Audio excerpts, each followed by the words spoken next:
Selamat malam, perkenalkan nama saya Teresia Tri Oktavia dengan NPM 221705111. Video ini dibuat untuk memenuhi tugas teori bahasa dan automata, yaitu tugas pertama. Di sini saya akan membahas teori komputasi, bahasa, dan juga automata.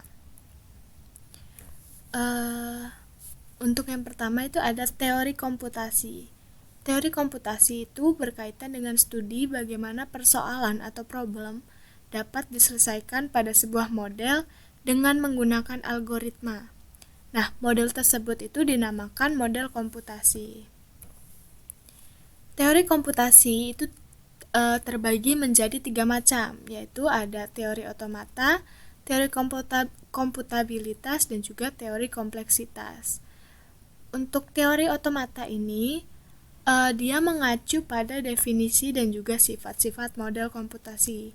Sedangkan teori komputabilitas ini mengklasifikasikan persoalan yang dapat dipecahkan atau persoalan yang tidak dapat dipecahkan.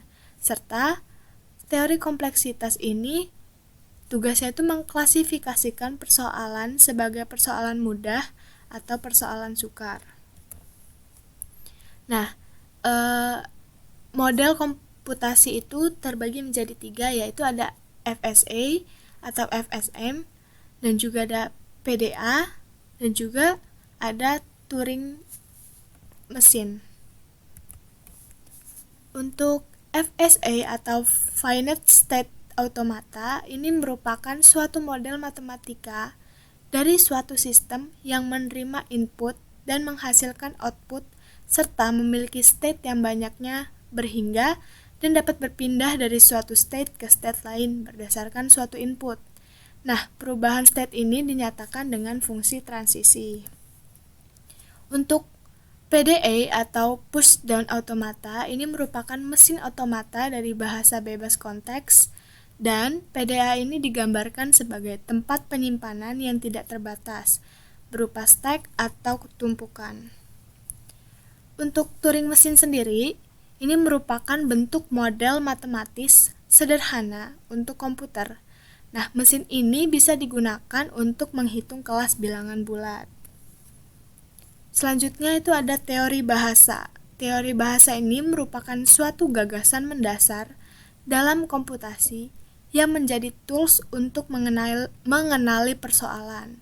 Nah, gagasan dasar tersebut dimodel dengan suatu simbol-simbol yang mempresentasikan juga suatu fungsi dari komputer digital.